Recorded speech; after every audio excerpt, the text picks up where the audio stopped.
마르틴 루터는 1507년에 가톨릭 교회의 사제가 되었습니다. 그리고 1511년에 비텐베르크 대학교에서 교수를 하기 시작을 했습니다. 1512년에 신학박사 학위를 받았고 1513년부터 성서학을 강의하는 그런 사제였고 또한 교수였고, 비텐베르크 대학 교회가 있었는데요, 대학교에서 또한 설교도 하는 그런 분이었습니다. 그때 교황 레오 10세가 성 베드로 대성당을 건축하기 위해서 막대한 이 자금이 필요하니까 건축 자금을 마련하기 위해서 죄를 용서받는 면벌부, 면죄부를 판매하기 시작을 했습니다. 성서학자로서 볼 때에, 신학자로서 볼 때에, 신앙인으로서 볼 때에 죄를 용서하는 것은 하나님이 하시는 건데 그걸 면벌부를 팔아서 죄를 용서한다. 이게 과연 신학적으로 맞는가? 신앙적으로 이게 과연 맞는가? 굉장히 의문이 나왔고요.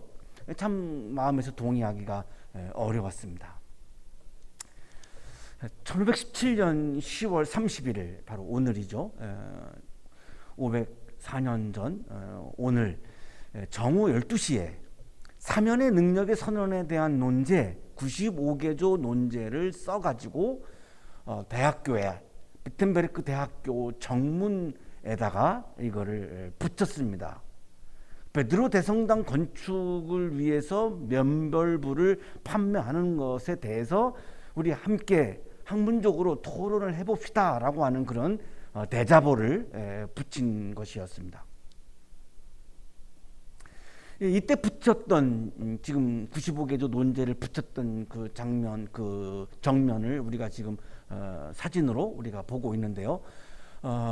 이 95개조 중에 49조에 이 면죄증 때문에 하나님을 두려워하는 마음을 잃는다면 그것은 해로운 일이라고 하는 논제를 제안했습니다. 49조에서. 면죄증에 의해서 우리가 죄가 용서가 된다면 우리가 하나님을 두려워하는 마음을 잃게 될 것이 아니겠는가? 그렇다면 이 면죄증은 우리에게 이로운 것이 아니라 해로운 것이 아닙니까? 라고 하는 그런 논제를 제안을 한 거죠. 49조가 인용하겠습니다. 교황의 면죄증은 사람들이 만일 그것에게 신뢰를 두지 않는다면 유용하다. 면죄증을 우리가 믿지 않는다면 그거는 뭐 문제가 없다는 말이죠.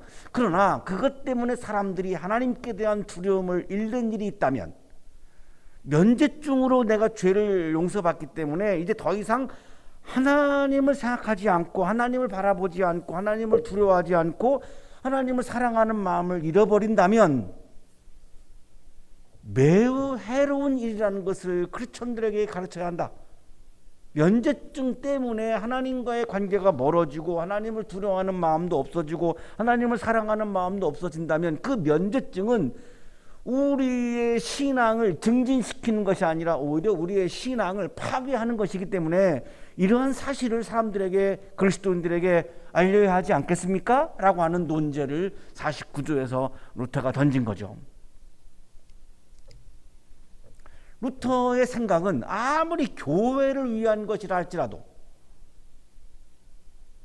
우리가 좀 깊이 성찰하고 사유해야 되는 부분이라고 생각을 하는데요, 우리는 교회를 위한 것이라면 다 그것은 하나님을 위한 것이다 라고 우리가 생각하는 경향이 있는데요, 루터는 그런 생각이죠. 교회를 위한 것이라고 할지라도 그것이 하나님을 두려워하고 하나님을 사랑하는 마음을 잃게 하는 것이라면 아무리 교회를 위한 것이라 할지라도 그것은 해로운 것이라고 루터는 생각했던 것이죠. 이 95개조 논제를 이제 대자보로 붙이고 나서 3년 후인 1520년에 그리스도인의 자유라고 하는 논문을 루터가 썼습니다. 그 논문을 통해서 루터는 우리 그리스도인을 두 가지 차원이 있다고 이야기했습니다. 하나는 우리는 사람의 지배를 받지 않는 자유로운 그리스도인입니다. 하나님의 형상을 지니고 있는 하나님의 자녀이기 때문에 하나님의 지배를 받을 수는 있지만 사람의 지배를 받아서는 안 되는 자유인 자유로운 그리스도인이라고 하는 차원이 있다는 거죠. 동시에 우리는 신앙으로, 기독교 신앙으로 사람을 섬기는 종으로서의 그리스도인도 있다는 것입니다. 자유로운 그리스도인이라는 측면도 있지만 또 한편으로는 종으로서 사람들을 섬기는, 타자에 의해서 강제로 내가 종이 된다면 이것은 하나님의 형상을 파괴하는 것이고요. 그게 아니고 내가 자발적으로, 내가 사랑하기 위해서, 이웃을 사랑하기 위해서 내가 자발적으로 다른 사람들의 종의 자리에 내가 내려앉아가지고 사람들을 섬기는 그리스도인이라고 하는 차원, 두 가지 차원이 있다는 이야기를 합니다. 인용하겠습니다. 그리스도인은 모든 것의 우위에 서는 자유로운 군주로서 그 누구에게도 종속되지 않는다. 그리스도인은 모든 이에게 봉사하는 하인으로서 모든 이에게 종속된다.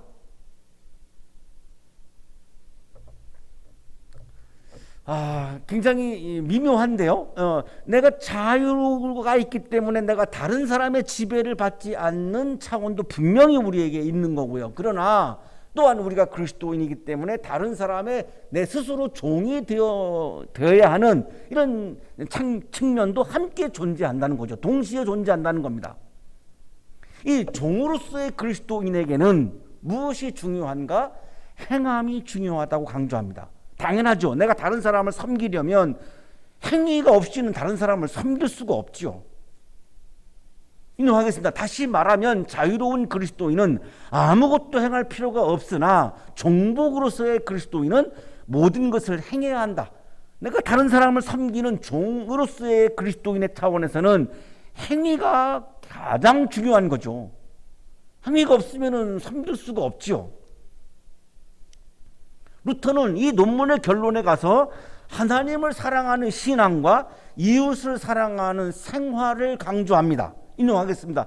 그리스도교적인 인간은 자기 자신을 위해서가 아니라 그리스도와 그의 이웃을 위해서, 즉 그리스도를 위해서는 신앙을 통해서, 이웃을 위해서는 사랑을 통해서 생활한다.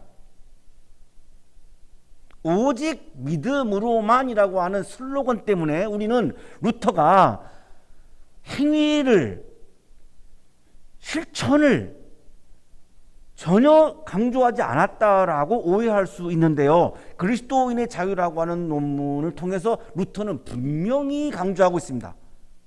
그리스도를 향해서는 우리들에게 믿음과 신앙이 중요한 것이고 이웃을 위해서는 사랑이 중요한 것인데 이 신앙과 사랑은 한 연속선상에서 이루어져야 간다라고 하는 것을 분명히 루터는 강조하고 있습니다.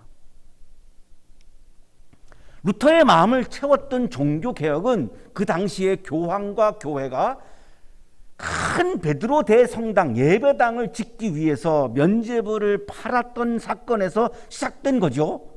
그래서 루터의 마음을 채웠던 것은 교황과 교회가 물질과 큰 예배당을 사랑하는 것으로부터 돌이켜서 우리 기독교 신앙의 핵심이고 근본인 하나님 사랑과 이웃 사랑을 실천할 것을 호소하는 마음이 루터의 종교개혁의 마음이었던 것입니다.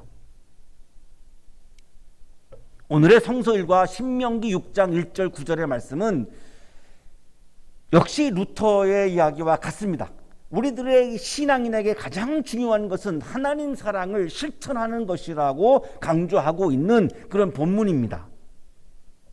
오늘 성서일과가 신명기인데요. 신명기라고 하는 이 성서에서 조금 말씀을 드리겠습니다. 유대인들은 구약 성서를 히브리어로 타낙이라고 부릅니다.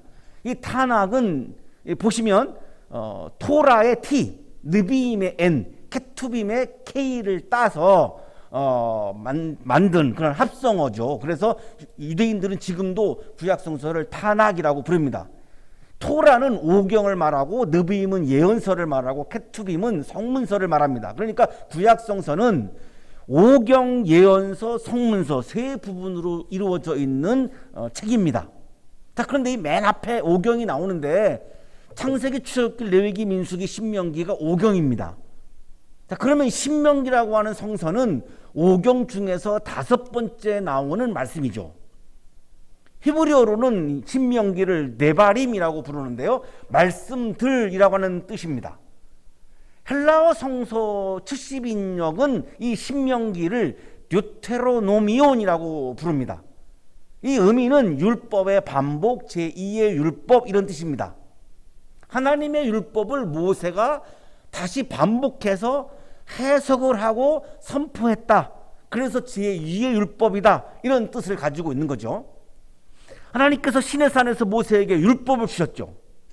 그 율법을 받은 모세가 다시 히브리인들에게 이거를 해석을 하면서 말씀을 선포하고 있는 겁니다. 그래서 제2의 율법이다라고 부르고 있는 거죠. 영어 성서는 신명기를 헬라어 성서를 따라가지고 듀트로노미라고 부르고 있고, 우리말 개역 성서는 헬라어 성서를 따라서 신명기, 여기 신은 거듭신, 명령명, 기록할 기입니다. 거듭해서 명령하는 기록이다 이런 뜻이죠. 하나님이 모세에게 시내에서 율법을 이미 주셨는데 그것을 다시 거듭해서 모세가 반복하면서 그것을 해석하면서 하나님의 명령을 다시 한번 재차 명령한 것을 기록한 말씀이다. 이런 뜻을 가지고 있는 것이 바로 신명기입니다. 이 신명기는 히브리인들이 이제 출애굽 이집트를 하고 시내산에서 하나님의 율법을 받았고, 자, 그리고 시내산을 출발해서 모압에 이릅니다. 이제 모압에서 요단강을 건너가면은 가나안 땅입니다. 이 요단강을 바라보고 있는 모압 땅에 이르렀을 때에 모세가 히브리인들에게 하나님의 율법을 다시 해석해서 선포한 말씀이죠. 그래서 구약성서학자 큰일임 교수는 폰라드라고 하는 세계 최고의 구약성서학자의 제자인데요. 이 큰일임 교수는 오경을 구성해서 출애굽기, 레위기, 민수기, 신명기 이 성경은 시내산과 모압을 중심으로 구분해서 읽으라고 그렇게 우리에게 강조합니다. 왜냐하면 시내산에서는 율법을 받았고 모압에서는 다시 그 율법을 모세가 해석해서 다시 말씀을 선포한 신명기가 그런 성서이기 때문에 시내산과 모압을 중심으로 이 오경을 읽으라고 우리들에게 그렇게 권하고 있는 그런 학자입니다. 오늘의 교회력은 창조절 9번째 줄입니다. 교회력이란 성부, 성자, 성령, 성부 하나님, 성자 예수 그리스도, 성령과 관련한 절기입니다. 지금 우리가 지키고 있는 창조절은 성부 하나님 절기고요. 이제 대림절, 우리가 잘 알고 있는 사순절, 순환절, 다 이건 성자 절기죠. 그리고 이제 성령 강림절부터 성령의 절기가 시작됩니다. 자, 그렇다면 종교개혁주일은 본래 교회력에 속하지 않습니다.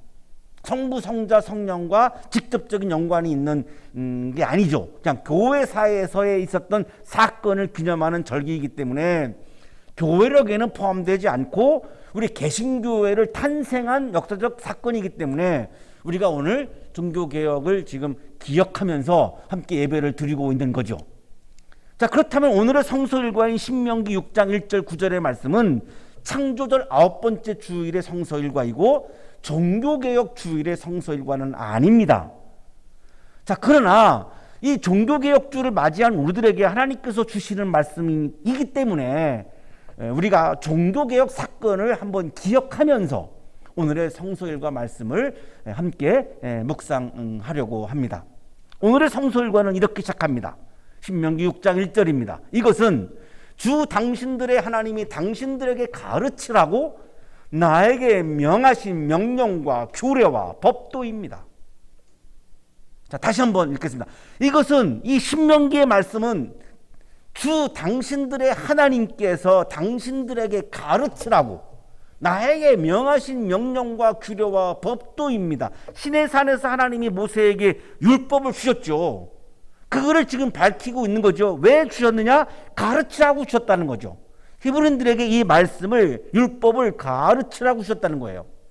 자, 그러면서 당신들은 건너가서, 요단강을 건너가서 차지할 땅에, 가나안 땅에 들어가서 이것을 지키십시오.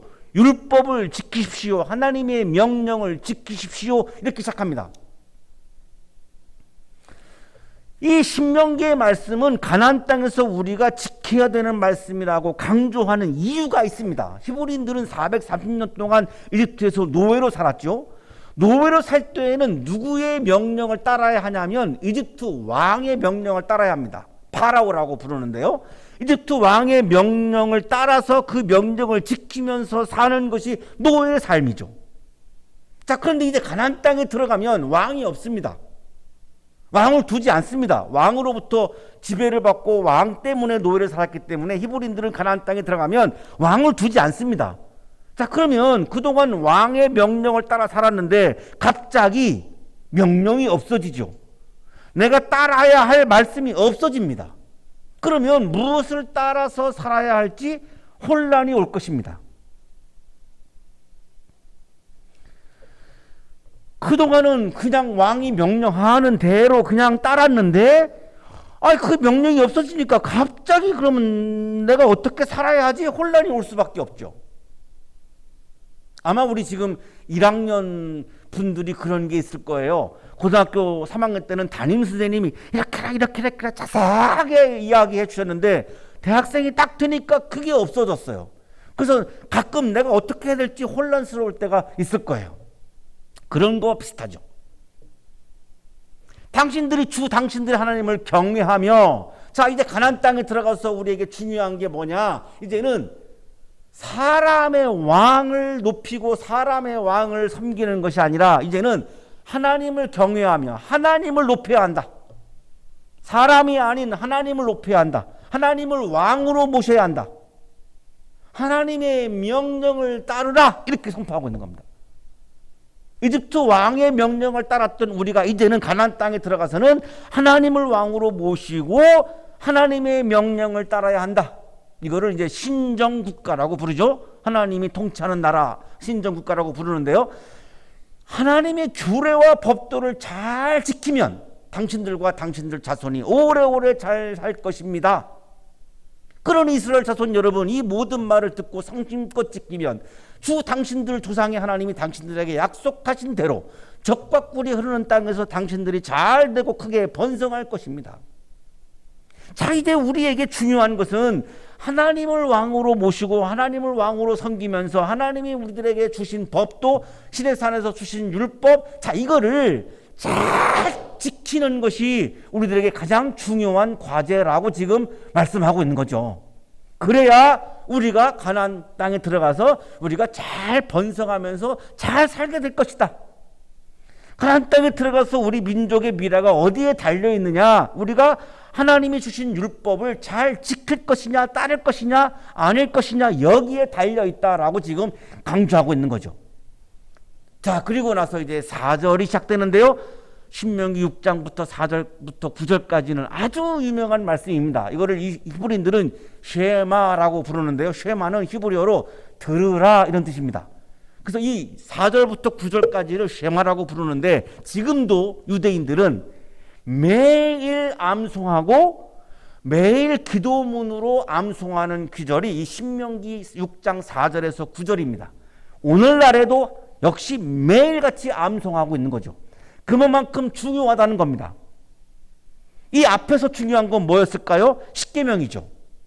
시내산에서 받은 십계명이고요. 십계명 다음에 히브리인들에게 중요한 게 뭐냐? 이 쉐마입니다. 신명기 6장 4절에서 9절이죠. 이렇게 시작합니다. 이스라엘은 들으십시오. 들으라는 겁니다. 이게 쉐마, 히브리어로 쉐마예요. 쉐마.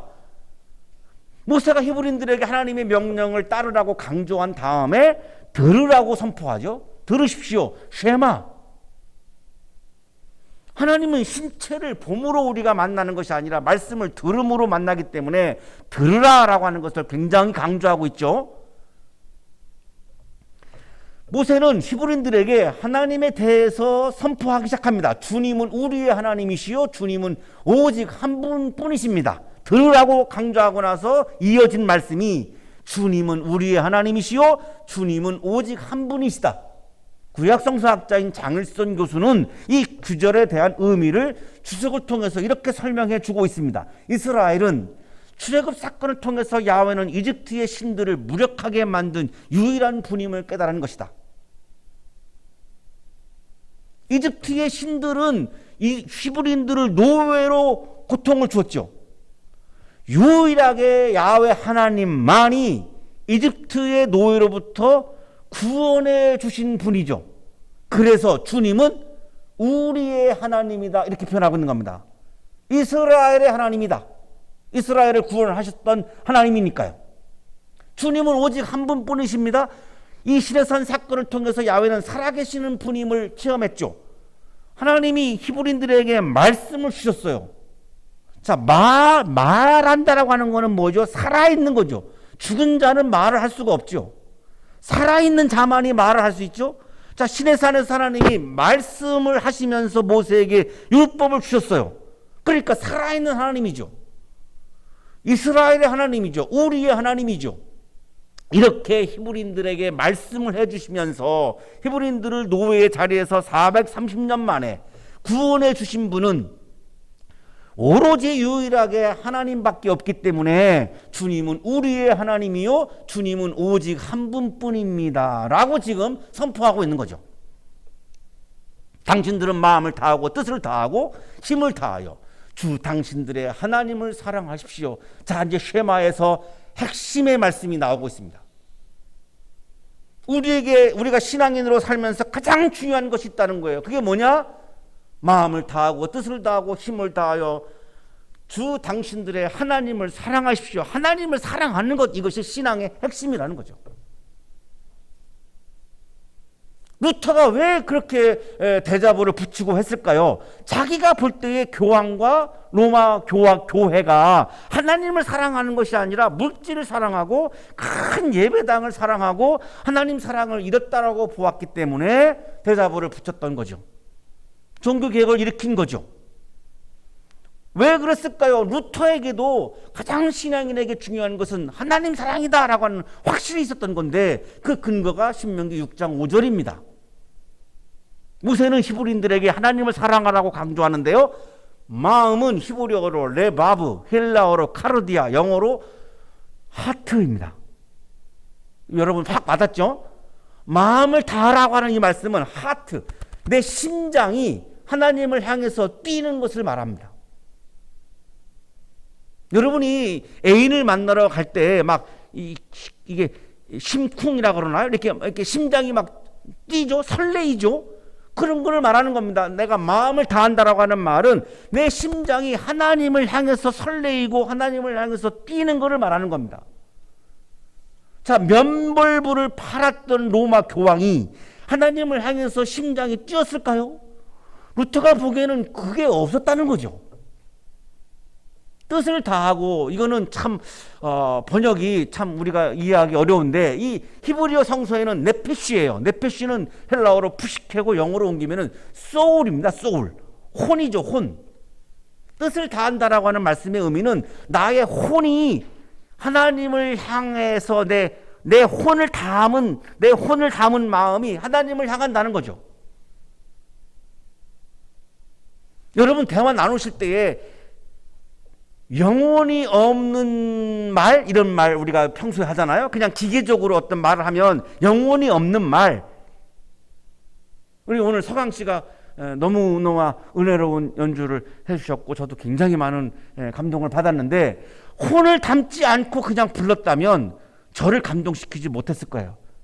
자신의 혼을 담은 연주였기 때문에 이 듣는 사람이 들으면서 막 감동이 가는 거죠. 내 마음이 막 움직이는 거죠.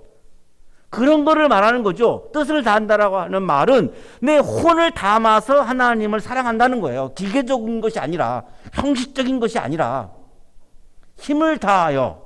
힘은 히브리어로 메오드, 헬라어로 이스키스, 영어로 하면 스트렝스입니다. 내 안에 있는 기운들을 하나님을 위해서 쓰는 거죠. 오늘 서강 씨가 연주한 게 뭐죠?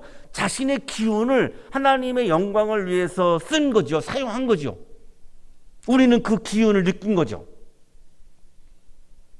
하나님을 사랑하는데 형식적으로 기계적으로 하는 것이 아니라 이렇게 내 심장이 뛰면서 내 혼을 담아서 그리고 내 기운을 모아서 하나님을 향해서 하나님을 위해서 사용하는 것, 그러면서 하나님을 사랑하는 것이 바로 신명기 6장 5절이 우리에게 주시는 말씀이에요. 하나님 사랑을 입으로만 하는 것이 아니라 심장과 혼과 힘을 다해서 생활 속에서, 삶 속에서 실천하는 것을 의미하는 거죠. 내가 오늘 당신들에게 명하는 이 말씀을 마음에 새기고, 십계명은 돌판에 새겼습니다. 이 쉐마는 우리들의 마음에 새기라는 겁니다. 왜 그럴까요? 돌판에 새기면 그거는 어디 멀리 가 있죠. 내 마음에 새기면 나하고 가까이 있죠. 마음에 새기라고 강조하는 이유는 이 말씀을 내 마음에 새겨야 내가 생활 속에서 실천할 수 있기 때문이죠. 생활 속에서 이것을 실천하는 것을 지금 계속 강조하는 말씀이에요. 구약 성서학자 크리스텐센은 이것을 가리켜서 율법의 내면화라고 부릅니다. 돌판에 있었던 율법이 아니라 이제 율법이 내면화되어서 내 마음을 채우고 있는 상태라고 지금 설명을 해주고 있는 거죠. 자녀에게 부지런히 가르치고 하나님을 사랑하라고 하는 이 말씀을, 이 쉐마를 자녀들에게 부지런히 가르쳐라. 집에 앉아 있을 때나 길을 갈 때나 누워 있을 때나 일어나 있을 때나 언제든지 가르쳐라. 언제든지라고 하는 것은 뭐죠? 생활 속에서 하라는 겁니다. 생활 속에서. 예배 자리에 와서만 그렇게 하는 것이 아니라 그냥 24시간 늘 생활 속에서 이 하나님 사랑을 실천하라고 하는 걸 지금 강조하는 거죠. 또 당신들은 그것을 손에 메어 표로 삼고 이마에 붙여 기호로 삼으시고, 하나님 사랑하라고 하는 쉐마를 히브리인들은 이거를 써가지고 여기 이 손목에다가 이렇게 두르고, 그리고 이마에다도 이렇게 두르고, 여러분 여러분 시험 공부할 때 난 모르겠네요. 어떤 글귀를 써가지고 이렇게 이마에다가 띠를 두르고 막 공부하는 분들 있잖아요. 그런 것처럼 하나님 사랑하라 이거를 이마에다가도 두르고 손목에다도 두르고. 왜 그럴까요? 이거를 늘 보면서 생활 속에서 이것을 실천하라고 하는 의미죠. 집 문설주와 대문에도 서서 붙이십시오. 집 대문 앞에도 붙이라는 거예요. 하나님 사랑하라 이거를. 그래서 들어가고 나올 때마다 그거를 보라는 거죠. 왜? 삶 속에서, 생활 속에서 실천하는 것이 중요하니까. 오늘의 종교개혁은 우리 그리스도인들이 내가 높아지고 내가 많은 것을 소유하려고, 로마 교황과 로마 교회처럼 내가 높아지고 내가 많은 것을 소유하려고 하나님을 도구로 사용하는 욕망을 내려놓고 내 교회만을 사랑하는 이기적인 마음으로부터 돌이켜서 오로지 레오 10세는 성 베드로 대성당만 중요했습니다. 그것만 중요했기 때문에 신앙적으로 옳지 않은 면죄부를 팔았죠.